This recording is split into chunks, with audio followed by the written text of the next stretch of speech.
Louis-Napoleon Bonaparte, nephew and adopted grandson of the great Napoleon, was a diplomatic soldier of fortune, an adventurer, and a dreamer, but always with one hope in his heart, to become Emperor of the French.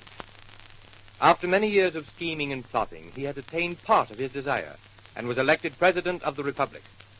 This was but one step from the final goal, to be Napoleon III. At this time, his hunting parties at the beautiful palace of Fontainebleau were especially thrilling and daring, and the dashing host displayed his usual skill both as a horseman and a lover of beauty. This was the best hunt of the season, Louis. The weather was magnificent. The horses ran marvelously, and you acquitted yourself perfectly, as usual. Thank you, my dear D'Orsay. But tell me, who is that enchanting creature ahead of us on the Black Hunter? You haven't met her? No. Well, she's a guest here at Fontainebleau. Oh, I have many guests whose names I don't know. She is the Comtesse de Fabre, or Eugenie de Montijo. It's a well-known Spanish title, I believe. She rides well. Look at the way she handles her horse. Who is she with? Capitaine Falaise. He's never left her side during the entire hunt. I shall endeavor to have Capitaine Falaise transferred to another part of France. You're in a position to do everything you wish, Louis. Be quiet, D'Orsay. You suggest dangerous thoughts to me. Well, shall we overtake them? You might present me, since she's my guest. As you please, Louis. Come, let us move up.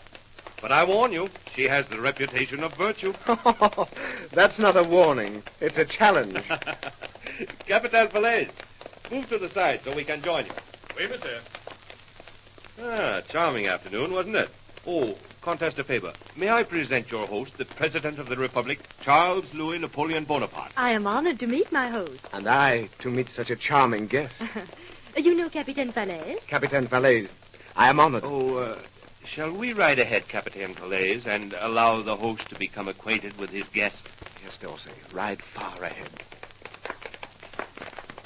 May I compliment you on the way you manage your horse, Comtesse Fabre? Oh, thank you, Monsieur le Président. It's strange that we haven't met before today. Well, I arrived from Paris this morning with my mother. The ladies did not know either me or my title, so I was not considered important enough to be introduced. Yes. I can understand why they might not wish to introduce you to me. I beg your pardon? They knew I'd have eyes for nobody else. Oh, why, You are beautiful, you know. The way you ride your horse, the proud tilt of your head, everything about you is tantalizing. Oh, Monsieur le Président is quick to express his admiration. Why should I hesitate? Eventually, those words would be said. Why should I talk trivialities when I'm thinking of only one thing? When I can see you again. Oh, I'm afraid that Monsieur le Président is too anxious to take all of the fences at a full gallop. Oh, you're a sportswoman, I see. Are you as daring in love? Why, I do not know, Monsieur. Tell me when and where I can meet you. Alone. Alone? Oh, I'm afraid that Monsieur misjudges me. In Spain, we do not give a rendezvous 5 minutes after an introduction. I will leave you now in contemplation of your beautiful Fontainebleau and the grand ball this evening. Goodbye, Monsieur le Président. Au revoir. I can wait.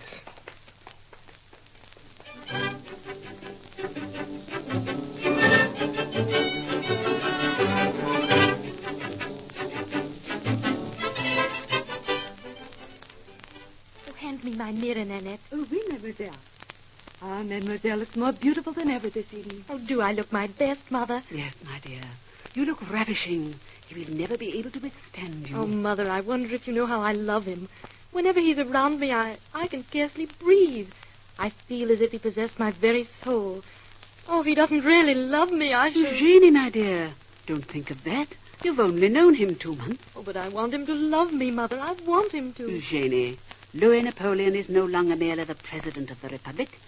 He is now crowned Emperor of the French. He is Napoleon III. You can't expect him to seriously think of you now. Please accept him as a friend, but do not hope for anything else. If I were the daughter of a duke, I could hope. Is that it? A king must think of many things beside love when he marries, Eugenie. You know that. See who that is, Nanette. Oh, oui, madame. His Majesty the Emperor. It is Majesty, madame. Oh, here he is. Oh, quick, Mother. You may go, Nanette. Oh, oui, mademoiselle. Oh, Your Majesty. Your Majesty. Good afternoon, Countess de Montijo. Oh, you're charming, as usual. Thank you, Your Majesty. Can't we forget that I'm Emperor while I'm here with you? Certainly. Now, after 2 months, we can end this ceaseless formality. As you please, Louis. And Eugenie, how are you today? Oh, quite well, Your Majesty. Now, what did we just decide? Louis, then. Oh, that's better. Excuse me, please, if I leave you. Oh, surely you're not going to leave us, Comtesse de Montijo. I have many things to do before the dinner this evening. Good afternoon, Louis. Eugenie, how much longer must I meet you here with your mother? Can we never be alone? Oh, but I can't meet you alone. Even now, people think People that we... think. What do we care what they think? Oh, Louis, Oh, forget what people think for a while. And let me tell you what I think. Yes? You've enslaved me, Eugenie. You've utterly conquered me. I'm yours. You know I am. But will you never be mine? Do you mean... Do you want me to... Oh, you know what I mean, Eugenie. Since that day 2 months ago, when you rode away from me, I've not been able to get you out of my mind or my heart. Your face is always before me. I wake at night with your name on my lips. For 2 months, I've not looked at another woman without comparing her to you. Oh, I must have you, Eugenie, or I shall go mad. Oh, you almost make me believe you. I've brought you something, Eugenie. Something that you love. Even if you'll not love me. Oh, what is it, Louis? Oh, what a gorgeous diamond. Oh, Louis, is it for me? Yes, but not until I have something from you. Oh, Louis. My darling. Oh, don't draw away from me. Come, let me put the diamond against your throat. Oh, it looks more beautiful there than I had dared to hope. Oh, Eugenie, kiss me once more. Now tell me you love me. I love you. I love you, Louis. Meet me tonight in the Red Room, the suite that belonged to Josephine. It shall be yours from now on. Meet you? Meet you tonight? Yes, Eugenie, yes. Must I beg you on my knees? Oh, no, no. No. Eugenie, you can't drive a man to madness and then send him away. No. Never, Louis, never. But the diamond. You let me put it around your neck. Oh, take it, take it. I'll not keep it that way. If I must be your... You mean you thought that I... What did you expect me to ask you? Oh, I don't know. Oh, leave me, Louis. Leave me. Listen to me a moment. I've offered you my heart. I've offered you the first position in my court. I've given you a diamond worth half a kingdom. The only thing I've not offered you is my name. Surely you wouldn't turn me away for that? The way to my heart is not through the secret door of a boudoir, Louis, or through the brilliant facets of a diamond. The way to my heart is through the chapel. I see. Please go. Very well. Good day. Eugenie. Oh, Louis. Oh. Dear, what's the matter, Eugenie? There now. Oh, I hate him. I never want to see him again. What has happened to you, Eugenie? Look at me. I can never look at anyone again. Look at me, Eugenie. I see. I understand. Oh, Mother. Mother. Poor child. When can we leave here, Mother? My dear child, leave here. Yes, I can't stay here another moment. If I saw him again... Calm yourself, child. You're a woman. You've had enough admiration from men to know that a woman with your beauty must expect what he asked you. Oh, never, never. Oh, I hate him. There now, child. You'll make yourself ill. After all, my dear, I told you not to hope for anything from him. You know he has the reputation of being... I won't have you say anything against him. A monster. Yes? Louis, you back again? May I come in? No. I wish to speak with Eugenie a few moments, Countess de Montijo. But I'm afraid that... Please, I promise to be most discreet. Very well.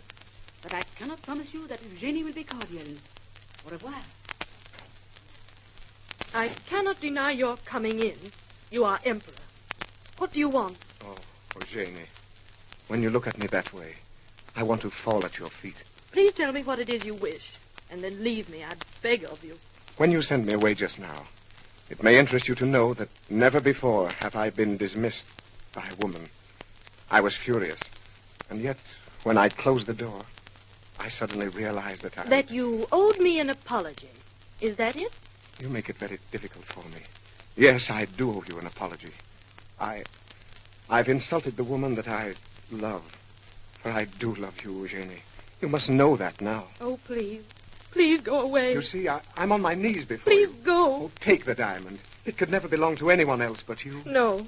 Very well, don't take it then. But take me as your husband. I cannot live another day without you. You're asking me to marry you? Oh, yes, 1,000 times if you wish it. Oh, Louis, And when you put the diamond on your throat on our wedding day, you can remember your words to me, that the way to your heart is through the chapel. I shall claim that heart, for it's the most difficult one to possess in the whole world. Louis.